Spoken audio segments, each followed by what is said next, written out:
আসসালামু আলাইকুম রহমতুল্লাহি ওবরকাতুহু।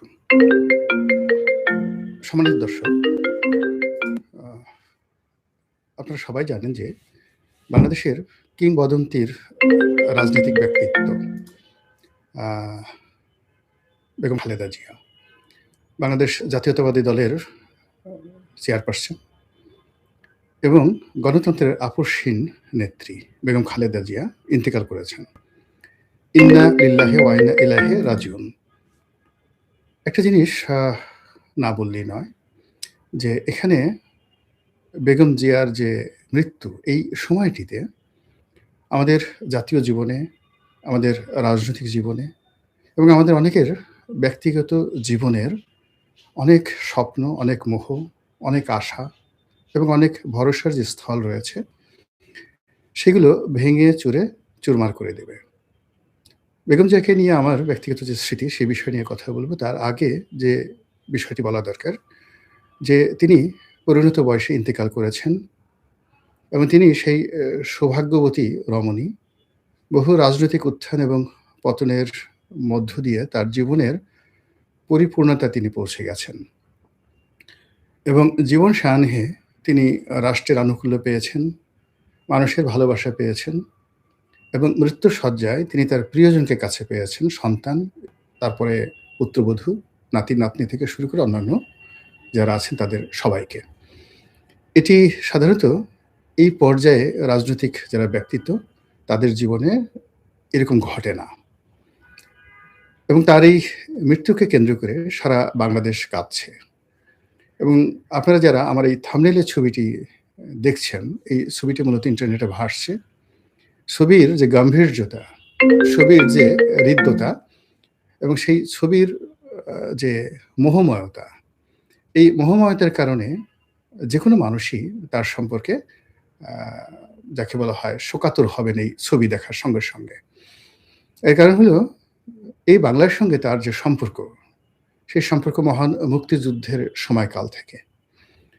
তারপর তিনি সেনাপ্রধানের স্ত্রী, তারপর তিনি যাকে বলা হয় রাষ্ট্রপ্রধান অর্থাৎ প্রেসিডেন্টের স্ত্রী, ফার্স্ট লেডি, বিরোধী দলীয় নেত্রী, নিজে ৩ বার প্রধানমন্ত্রী। এরপর গত ১৫টি বছর ধরে শেখ হাসিনার জামানাতে, না ঠিক শেখ হাসিনার জমানা নয়, ২০০৬ থেকে 1/11 এবং শেখ হাসিনার জমানা থেকে তিনি যে জুলুম এবং অত্যাচারের শিকার হয়েছেন, যেটাকে মজলুম জননেত্রী বলা যেতে পারে। তো তার এই জুলুম এবং অত্যাচার দেশের আপামর জনসাধারণের মনে বিষাদ সৃষ্টি করেছে। মানুষের সহানুভূতি, শ্রদ্ধা এবং ভালোবাসার সর্বোচ্চ স্তরে তিনি পৌঁছে গেছেন এবং তিনি এমনি ব্যক্তিগত জীবনে খুব স্বল্পভাষী, অনাহূত কোনো কথাবার্তা তিনি বলেন না বা বলেননি। কারো ব্যক্তিগত বিষয় নিয়ে, তারপর অপ্রয়োজনীয় কোনো বিষয় নিয়ে তিনি কখনোই তার প্রতিক্রিয়া দেখাননি। তার চলনে বলনে এক ধরনের রাজসিকতা ছিল এবং আল্লাহ রাব্বুল আলামিন তাকে যে সৌন্দর্য এবং সৌষ্ঠব দিয়েছিলেন, সেই সৌন্দর্য এবং সৌষ্ঠবের কারণে যেদিন থেকে আমরা তাকে দেখে আসছি, তার পোর্ট্রেট, তার ছবি, তার হাঁটাচলা এবং ব্যক্তিগতভাবে কাছাকাছি আমরা তাকে যখন দেখেছি, তার ব্যক্তিত্বময়তা দ্বারা, তার মাধুর্য দ্বারা, তার শালীনতা দ্বারা এবং তার আভিজাত্য দ্বারা আমরা মোহিত হয়েছি।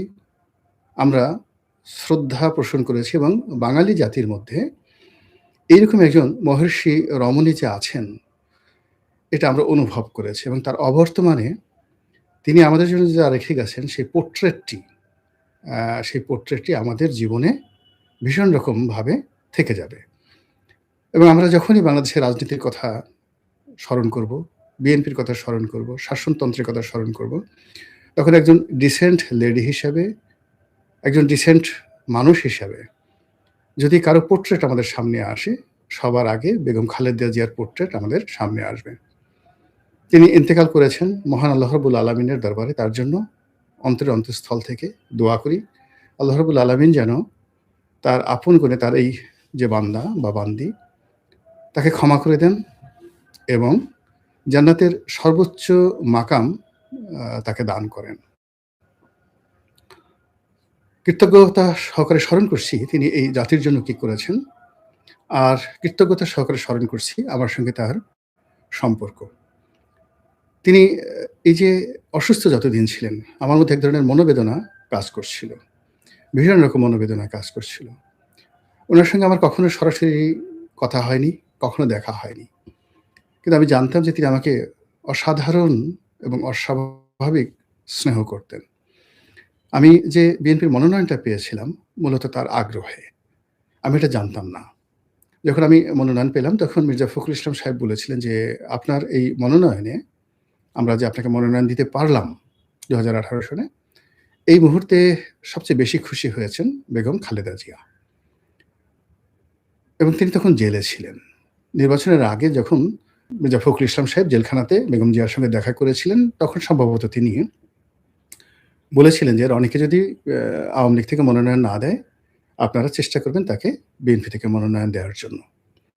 তো সেই কথার প্রেক্ষিতে মির্জা ফখরুল ইসলাম আলমগীর বলতে গেলে জনাব তারেক রহমান সাহেবের সঙ্গে আলোচনা না করেই আ আমার মনোনয়নটি তিনি নিশ্চিত করেন। তো আমার ধারণা ছিল যে হয়তো জনাব তারেক রহমান সাহেব আমাকে পছন্দ করেছেন বা তিনি হয়তো মির্জা ফখরুল সাহেবকে বলেছেন। কেননা এটা এত দ্রুত হয়েছিল যে ওই সময়টিতে এটা নিয়ে আমার আসলে খোঁজখবর নেওয়ার মতো সময় ছিল না। তো পরবর্তীতে তারেক রহমান সাহেবের ঘনিষ্ঠ একজন সাংবাদিক আছেন জনাব সালেহ উদ্দিন। তো জনাব সালেহউদ্দিন ছিলেন। তো থাকার কারণে তিনি কি হলেন, আমি তার কাছে শুনেছি যে আমার এই মনোনয়নের ব্যাপারে মির্জা ফখরুল সাহেবই আসলে ভূমিকা নিয়েছেন। তারেক রহমান সাহেব বরং একটু বিরক্ত হয়েছেন। এই কারণে বিরক্ত হয়েছেন যে মির্জা ফখরুল সাহেব আমাকে যে মনোনয়ন দেওয়া হবে এই ব্যাপারে রহমান সাহেবের সঙ্গে আসলে কোনো আলাপ আলোচনাই নাকি করেননি।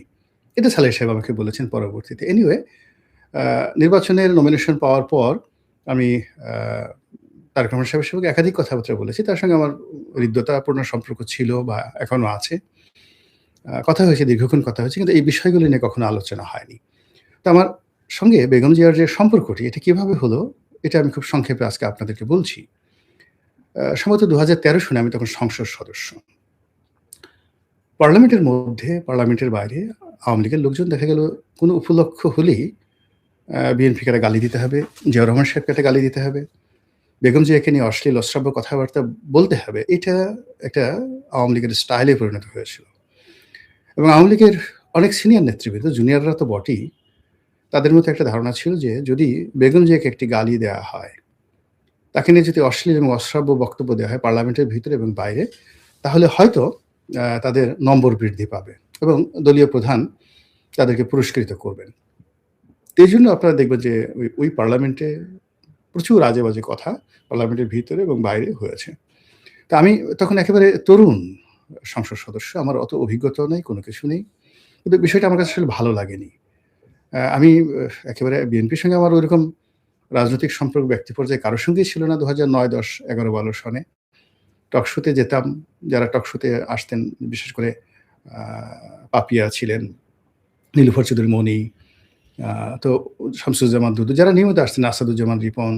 মূলত টক শো কেন্দ্রিক যে একটা বলয় বিএনপির সঙ্গে আওয়ামী লীগের, ওখানে তাদের সঙ্গে আমার একটা ব্যক্তিগত সম্পর্ক হলো এবং তার মধ্যে পাপিয়ার সঙ্গে আমার একটা ব্যক্তিগত বন্ধুত্ব হয়ে গেল। একেবারে বন্ধুত্ব হয়ে গেল। তো যাই হোক, তখন আমি লিখতাম, নিয়মিত লিখতাম সমস্ত পত্র-পত্রিকায়, শুধু টক শোতে যেতাম না। এটা ১১-১২ সনের কথা বলছি।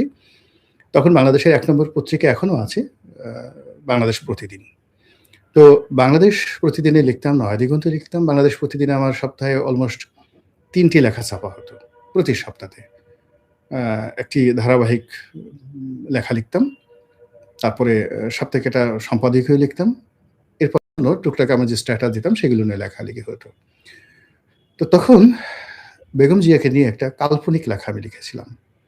স্বপ্নলোকের কল্পযুগে বেগম জিয়ার রাজনীতি। আপনারা যারা এই অনুষ্ঠান দেখছেন তারা হয়তো অনেকেই লেখাটি পড়েছেন বা পড়ে থাকবেন। ওই সময়টাতে এটা খুব হইচই পড়ে গিয়েছিল। তখন বেগম জিয়ার জন্ম, বেগম জিয়ার বিয়ে জিয়াউর রহমান সাহেবের সাথে, তার বংশমর্যাদা, তার পিতা, তার মাতা, তার সৌজন্যতা, তার ড্রেস কোড এগুলো নিয়ে একটা কাল্পনিক সাক্ষাৎকার ছাপিয়েছিলাম। মানে অ্যাজ ইট ইজ যে আমি বেগম জিয়ার সঙ্গে নিজের হাতে আমাকে চা বানিয়ে দিচ্ছেন। তারপর আমরা বিষয় নিয়ে আলাপ আলোচনা করছি, বাংলাদেশের রাজনীতি, অর্থনীতি বিভিন্ন বিষয় নিয়ে এবং উনি সেগুলো উত্তর দিচ্ছেন।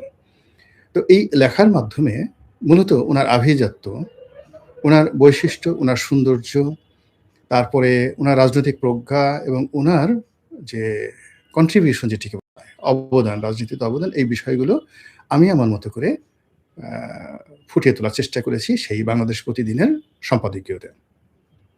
ওটা ওই সময়টাতে রীতিমতো ভাইরাল হয়ে পড়েছিল। বিএনপির যারা নেতাকর্মী আছেন, তারা হাজার, হাজার ওটার ফটোকপি করে নিজেদের মধ্যে বিতরণ করেছিলেন এবং বেগম জিয়া এই লেখাটি আ নিজে কয়েকবার পড়েছিলেন। তো উনি উনার ওই সময় শিমুল বিশ্বাস ছিলেন। তো শিমুল বিশ্বাসকেও তিনি বলেছেন, শিমুল বিশ্বাস সাহেব আমাকে টেলিফোন করে ধন্যবাদ জানিয়েছেন। তারপর তিনি যখন জানলেন যে পাপিয়ার সঙ্গে আমার খুব ভালো বন্ধুত্ব, তো পাপিয়াকে তিনি বললেন যে, "রনি তো খুব ভালো লেখা লিখে। তো ভালো লেখা ওকে একদিন নিয়ে আসো না আমার কাছে। আমি দেখা করতে চাই।" তো পাপিয়া বলল আমাকে। তো আমি বললাম যে, "দেখো আমি একটা বিরোধী দলের এমপি। আমি যদি বেগম জিয়ার সঙ্গে দেখা করি, রাজনীতির ওই সৌজন্যতাটা এখন আসলে বাংলাদেশে নেই। এটা আসলে আমি ধারণ করতে পারব না।" তো ওই সময়টাতে আমার দেখা হয়নি তার সঙ্গে। পরবর্তীতে যখন ২০১৪ সনের পরে বা ১৫ সনে ঢাকা সিটি কর্পোরেশন নির্বাচন হলো, আমি স্বতন্ত্র দাঁড়ালাম। তো ওই সময়টাতে তিনি আমার সঙ্গে টেলিফোনে কথা বলতে চেয়েছিলেন। শিমুল বিশ্বাস সাহেব, তারপরে আ মীর হেলাল আর ব্যারিস্টার সাইফুর রহমান, উনারা ৩ জন ওখানে দাঁড়ানো ছিলেন। তো আ ব্যারিস্টার সাইফুর আমাকে টেলিফোন করলেন যে, "ম্যাডাম কথা বলবেন।" তো আমি আসলে ভয় পেয়ে গেলাম। ভয় পেয়ে গেলাম এই কারণে যে তখন তো দেশের রাজনৈতিক পরিস্থিতি এমন, যেটা বেগম জিয়া আমাকে বলার চেষ্টা করছিলেন। আমি বললাম যে, "উনি কি বলতে চান?" উনি বলতেছেন যে, "আসলে রনিকে বলো যে আমি তাকে মনোনয়ন দেব। তার আসলে এই সিটি কর্পোরেশন নির্বাচন থেকে উইথড্র করলেই বেটার। তিনি যদি সে যদি আ মির্জা আব্বাসকে সমর্থন দেয় তাহলে আমাদের জন্য ভালো হয়।" তো তখন আসলে আমরা ধারণা করেছিলাম যে নির্বাচনটা খুব যাকে বলা হয় সিটি কর্পোরেশন নির্বাচন যেটা যে সাবেক খোকন সাহেব যেটা হানিফ সাহেবের ছেলে তিনি দাঁড়িয়েছিলেন, মির্জা আব্বাস দাঁড়িয়েছিলেন, আমি দাঁড়িয়েছিলাম। এখানে খুব আ প্রতিযোগিতামূলক হবে। কিন্তু তখন থেকে আসলে মেটিকুলাস ডিজাইনে এই নির্বাচনের কারচুপির যে চিন্তা সরকার করছিল ওটা আমরা আসলে কল্পনা করতে পারিনি। যাই হোক আমি নির্বাচন থেকে সরে দাঁড়াইনি। কিন্তু উনার কথা মতো আমি নির্বাচনের কোনো প্রচার এবং প্রোপাগান্ডা চালাইনি। তো এভাবে ডে বাই ডে পরিস্থিতি খারাপ হতে থাকলো। ২০১৮ সালে আমি আওয়ামী লীগ থেকে মনোনয়ন চাইলাম। কিন্তু যখন আমি পেলাম না, তখন হঠাৎ করে সেই যে সাংবাদিক সালেহ সাহেব, তিনি আমাকে টেলিফোন করলেন যে, "এরকম ব্যাপার। বিএনপি আপনাকে মনোনয়ন দিতে আগ্রহী। আপনি রাজি কিনা?" তো আমি ২ দিন চিন্তা ভাবনা করলাম। তিনি ২-৩ বার আবার টেলিফোন করলেন। আবার টেলিফোন করার পর তারপর শেষে আমি রাজি হলাম এবং মনোনয়ন পেলাম। কিন্তু এর মধ্যে একটা ঘটনা ঘটে গেল। আ জনাব মোসাদ্দেক আলী ফালু যিনি এনটিভির মালিক। তো মোসাদ্দেক আলী ফালুর যে স্ত্রী আ লিটা, উনি আমার বন্ধু মানুষ। এখন আবার আমার বিআইন লিটা। ফালু সাহেবের স্ত্রী। বিআইন মানে লিটার মানে যে ভাগ্নে তার কাছে আমার মেয়ের বিয়ে দিয়েছি। তো সেই সুবাদে লিটার সাথে এটা খুব ভালো সম্পর্ক, পারিবারিক সম্পর্ক। আর লিটার সাথে সম্পর্কের কারণে ফালু সাহেবের সাথেও ওরকম ভালো সম্পর্ক। তো ফালু সাহেব একদিন চা খাওয়ার দাওয়াত দিয়েছেন। তো আমি গেলাম। তিনি বললেন যে, "আসলে ম্যাডাম আপনার সঙ্গে একটু দেখা করতে চাচ্ছেন বা আপনাকে দাওয়াত দিয়েছেন। চলেন।" এটা সম্ভবত ২০১৬ সনের দিকে বা ১৭ সনের দিকে। তো আমি বললাম যে, "ভাই আসলে এই সময়টিতে চারিদিকে গোয়েন্দা সংস্থাগুলো গিজগিজ করছে। আমাকেও ফলো করে। আমি আওয়ামী লীগে আছি কিন্তু আ মনে করে যে আমি আওয়ামী লীগে নেই। তো এই অবস্থাতে আসলে বেগম জিয়ার সঙ্গে দেখা করলে আমার একটা নৈতিক দুর্বলতা কাজ করবে। আমি এটা আসলে চাচ্ছি না।" ফালু সাহেব বললেন যে, "এটা আমার ব্যাপার। আমরা এমনভাবে আপনাকে নিয়ে যাবো, গোয়েন্দা সংস্থার বাপও টের পাবে না আরকি।" তো আমি বললাম যে, "সেটা টের না পাক, কিন্তু আল্লাহ তো জানবেন। ২ নম্বর হলো যে আমি তো নিজের কাছে দুর্বল হয়ে থাকবো।" তো এই কারণে আসলে আমার বেগম জিয়ার সঙ্গে আসলে দেখা হয়নি। গত ১৪ মাসে তিনি অনেকটা মুক্ত। আ তার সঙ্গে দেখা করার অনেক সুযোগ ছিল। কিন্তু আমার আসলে গত ১৪ মাসে অর্থাৎ এই যে শেখ হাসিনার পতনের পরে আ ঠিক নিজের যে আগ্রহটা এটা ভাটা পড়ে গেছে রাজনীতির ব্যাপারে। আর দ্বিতীয়ত আমার কাছে মনে হয়েছে বেগম যে আসলে খুবই অসুস্থ। অনেকে তার সঙ্গে দেখা করছেন নিজেদের রাজনীতির নম্বর বাড়ানোর জন্য। কিন্তু আমার অবস্থা দৃষ্টে মনে হয়েছে যে কারো সঙ্গে দেখা করা, কথা বলা তার জন্য ঠিক খুব কষ্টের একটা বিষয়। উনি যদি খুব প্রয়োজন মনে করতেন আমার সঙ্গে দেখা করার বিষয়ে আ আগ্রহ প্রকাশ করতেন তাহলে আমি হয়তো আ তখন যেতাম। কিন্তু যেহেতু তিনি আগ্রহ প্রকাশ করছেন না, এখন আমি যদি স্বপ্রণোদিত হয়ে সেখানে যাই এটা তার জন্য কষ্ট হতে পারে। এজন্য আমার আসলে যাওয়া হয়নি। উনার বেশ কয়েকজন সিকিউরিটির কর্মকর্তা আছেন, যারা আমার খুব ভক্ত তারা নিয়মিত টেলিফোন করতেন, ম্যাডামের শরীর স্বাস্থ্য সম্পর্কে আমাকে জানাতেন এবং আমি সবসময় জানতাম যে তিনি আসলে কি অবস্থাতে আছেন। তো এই যে একটি অবস্থা, সেই অবস্থার কারণে কি হলো, আ উনার প্রতি আমার যে শ্রদ্ধা, আমার প্রতি উনার যে স্নেহ, এটি আ সামনাসামনি বসে আমার অনুভব করার কখনো সুযোগ হয়নি। ওই যে স্বপ্নলোকের কল্পযোগে বেগম জিয়ার রাজনীতি যেভাবে একটা কল্পনা মিশ্রিত আ ভাষা দিয়ে, অনুভূতি দিয়ে, আবেগ দিয়ে আমি সেটা লিখেছিলাম। উনার সম্পর্কে আমার ঠিক সেই যে আবেগটি সেই পর্যায়েই রয়ে গেছে।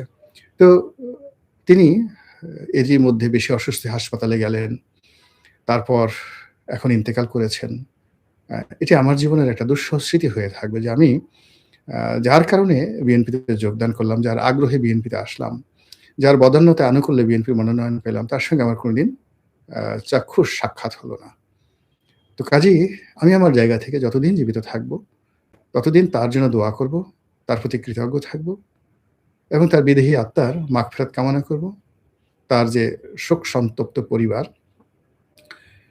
যারা আছেন, জনাব তারেক রহমান সাহেব অন্য যারা আছেন, কখনো যদি আমার মতো ক্ষুদ্র মানুষ আমার কোনো সাহায্য সহযোগিতা এই তার পরিবারের যারা লোকজন, তার রক্তের যারা ধারক বাহক, তাদের প্রয়োজন হয়, আমি ঠিক সেই আ সহযোগিতাটা করার জন্য সবসময় কায়মনোবাক্যে আমি চেষ্টা করব। আল্লাহ আ বেগম জিয়ার রুহের মাগফিরাত দান করুন। তাকে জান্নাতের সর্বোচ্চ মাকাম দান করুন। তার পক্ষ থেকে আপনারা যারা দেখছেন, সবার কাছে দোয়া চাচ্ছি তার পরিবারের পক্ষ থেকে, আমার নিজের পক্ষ থেকে। আর আপনাদের যদি কারো তার ব্যাপারে কোনো অভাব থাকে, অভিযোগ থাকে, আল্লাহর ওয়াস্তে তাকে ক্ষমা করে তার জন্য দোয়া করার জন্য মিনতি রাখছি। আসসালামু আলাইকুম ওয়া রাহমাতুল্লাহি ওয়া বারাকাতুহু।